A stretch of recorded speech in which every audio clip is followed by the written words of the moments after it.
What happened to you and your girl? You guys were so happy last time. Oh nah, my girlfriend left me. Are you working or what? Are you studying right now? Oh, I left my university. I ran out of money. I'm broke right now. Oh, that's crazy. Yo, are you okay, bro? Think about your closest friends. Maybe you have like 2, you have 3. These are your closest friends, your best friends. You would die for each other.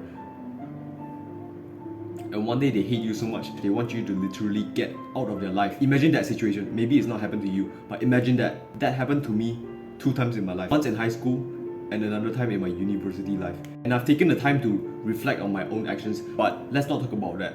In this video, let's talk about unhappiness, how you hate your life so much, how you want it to change, how you want it to be different, how you want to change your life up. You probably have your own versions of suffering, your own negative events that make you feel so bad about your own life. Maybe it's not about friends, maybe it's how you're getting no achievements in your studies, or you have no hobbies that are interesting in your life, anything that makes you feel pain and hurt. Because every time these things happen to me, when I feel like super depressed, when I feel like the world is throwing every single possible unfortunate event in my face, it's like punching me with so much energy and so much pain. Every time these things happen to me, my life evolves. So many magical moments where I found myself truly deeply. Things that I've talked about in this video, like I've run overnight throughout my whole island. I've become obsessed with improving my own mental strength, doing the things that actually make me stronger, going to the gym daily, doing these YouTube videos weekly, getting so much motivation, trying to balance a lot of things in my life. All of these changes, they wouldn't have happened if these unhappy things didn't happen to me. People who are rich, who are born into a rich family with rich parents, will they feel the desire to make money? No, because they already have those things. So what happens if you're always happy, if you're always finding pleasure in your life?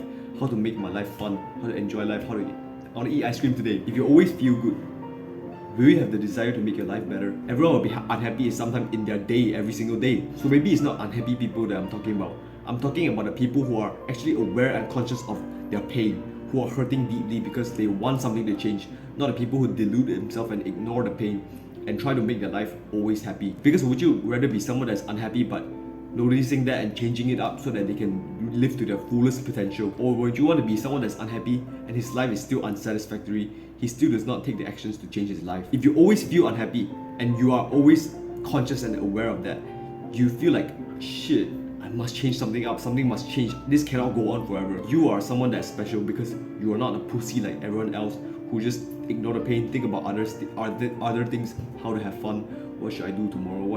These people are just pussies. They are just coping, finding excuses to run away from making their life better because it's scary. The more reason you have to overcome that unhappiness, to overcome that, then the more desire you have in your life, the more you want to chase your dreams and goals, the more you want to provide for others in the future, the more you want to become a better person, to live to your fullest potential that God has given you. In reality, you can already be happy right now.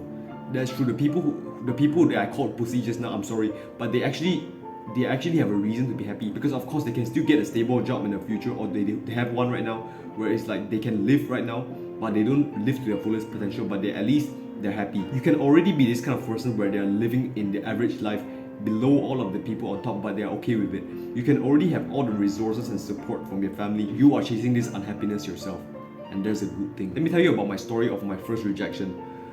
Because before this, I always was a pussy that does not want to get rejection, that feeling of pain. But this time I chased it intentionally.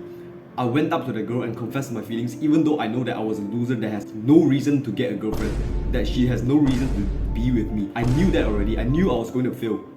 But I went and I got that rejection intentionally. It sounds autistic. It sounds something that an insane person would do. You already know you're failing, so what's the point of trying? Well, the point was to get that rejection so that I can use it for motivation, so that I can feel that unhappiness, so that I can tell myself that I must change. It was not a confession.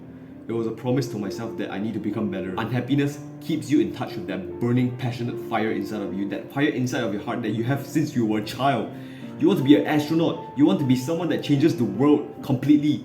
And over time, that fire dims out and dies. The fire that wants greatness, the fire that wants you to be happy for real, not the happiness that you get temporarily and that's illusionary, that's fake. So in this point of the video, if you're like most people, you would have clicked off already. You would have like, this dude is tripping.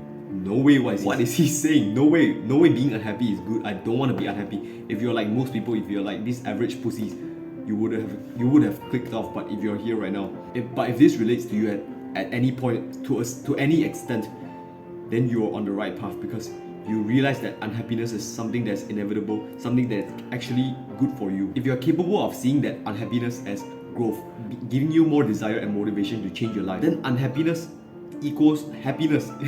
That's crazy to say, but the pain from unhappiness gives you the growth, which in turn is happiness and fulfillment. So the realistic step that I need you to do, every time you go through these tough times, these unhappy events, know that it's helping you, know that it's benefiting your life, know that it's making you have this desire to change. Go chase that unhappiness, go chase that hard moments, go chase those times when you're going through so much pain and suffering, and you power through it anyways because you have this mindset that you know is good for you. Because let me ask you this question one more time: would you rather be the guy that's unhappy and he's living to his fullest potential, or would you rather be the guy that's unhappy and he's not, he's like average, he's like every other person in this world?